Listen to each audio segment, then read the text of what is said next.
perkembangan idea dan usaha pembentukan Malaysia.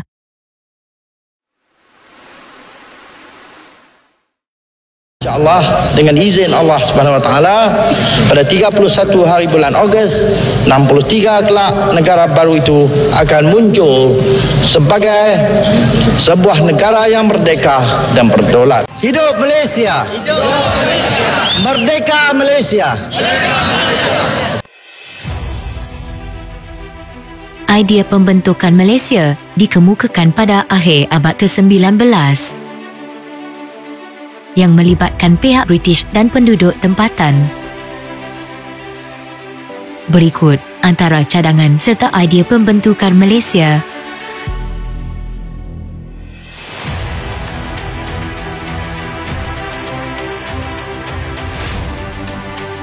Idea pegawai British 1887. Cadangan terawal dikemukakan oleh Lord Brassey. Merupakan pengarah syarikat berpiagam Borneo, Utara British di Dewan Parlimen Britain pada tahun 1887.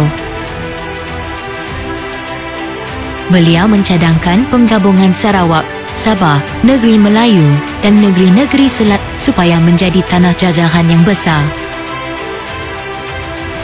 Cadangan ini dikemukakan kerana pegawai British melihat potensi ekonomi yang lebih luas melalui penggabungan wilayah ini.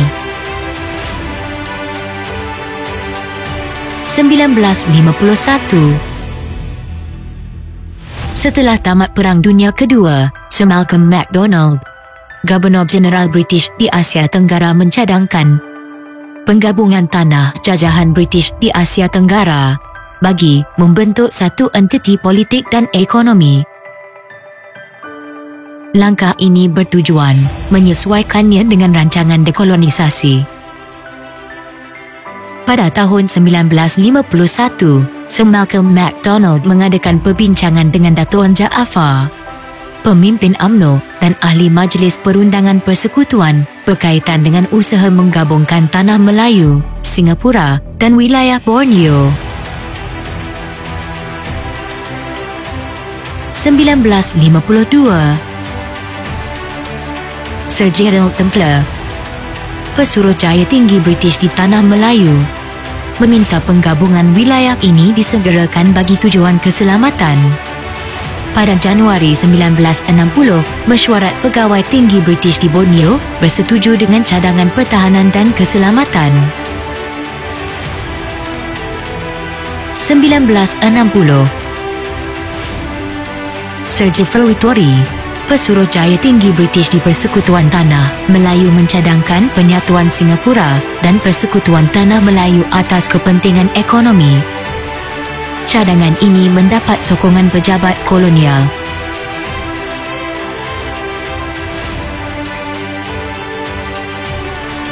Idea penduduk tempatan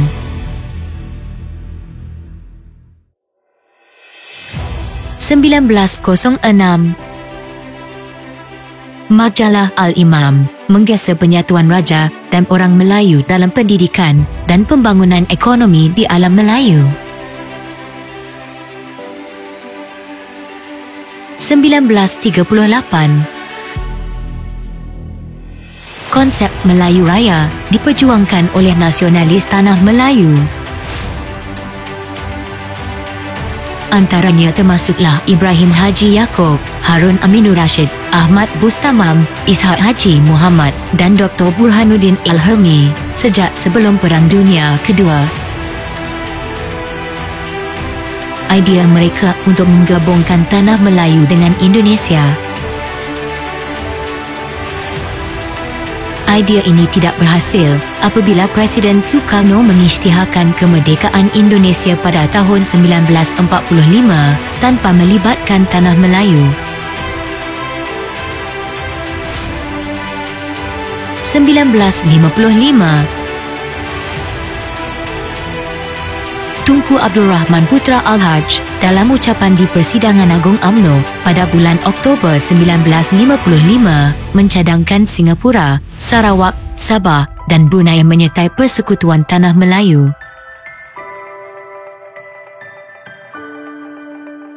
1958. Datu Mustafa Datu Harun, pemimpin Sabah, dalam satu pertemuan dengan Tunku Abdul Rahman Putra Al-Haj di Kuala Lumpur pada tahun 1958, menyatakan minat untuk membawa Sabah bergabung dengan Persekutuan Tanah Melayu. 1960. Tunku Abdul Rahman Putra Al-Haj memaklumi Laut Perth pada 10 Jun 1960 bahawa beliau berminat untuk bergabung dengan Sarawak, Sabah, Brunei dan Singapura.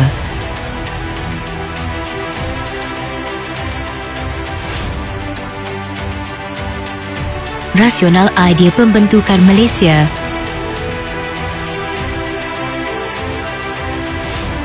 Rancangan pembentukan Malaysia mula berjalan apabila Tunku Abdul Rahman Putra Al-Haj memberikan komitmen terhadap rancangan penggabungan semua wilayah yang terlibat dan mendapat sokongan kerajaan British. Terdapat beberapa faktor pembentukan Malaysia, iaitu keselamatan, keseimbangan komposisi penduduk, mempercepat kemerdekaan dan pembangunan wilayah. Keselamatan. Ancaman komunis di Singapura.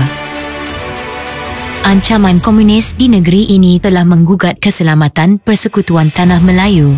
Tunku Abdul Rahman Putra Al-Haj menganggap Singapura akan menjadi pusat kegiatan komunis.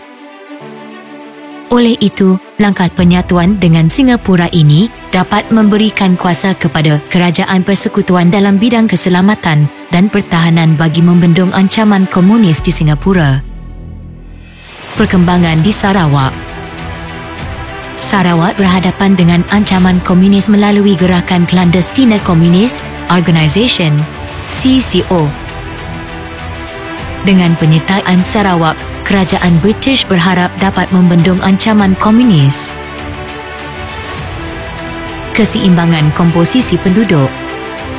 Keputusan untuk menerima Singapura dalam persekutuan akan mewujudkan ketidakseimbangan komposisi penduduk antara orang Melayu dengan orang Cina. Perkara ini dibimbangi oleh Tunku Abdul Rahman Putra Al-Haj dan pemimpin UMNO. Penggabungan Sarawak, Sabah dan Brunei akan menyeimbangkan komposisi antara kaum. Mempercepat kemerdekaan.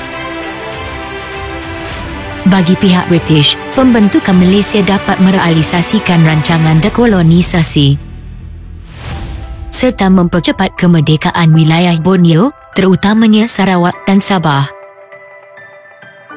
Walau bagaimanapun, kerajaan British perlu memastikan usaha ini mendapat sokongan penduduk di wilayah ini.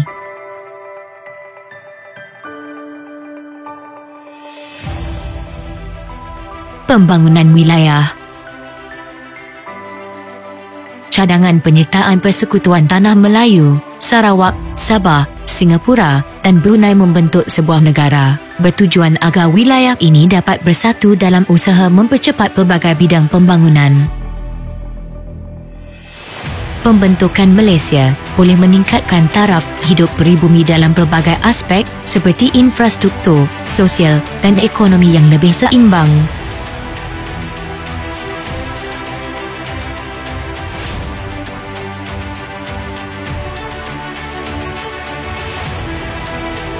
Penduduk tempatan turut memainkan peranan dalam usaha menyatu padukan negara.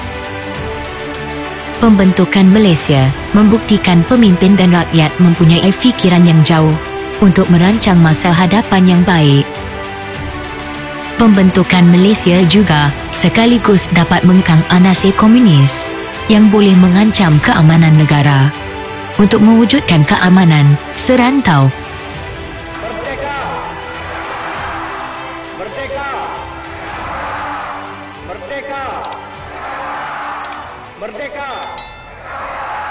Merdeka! Merdeka!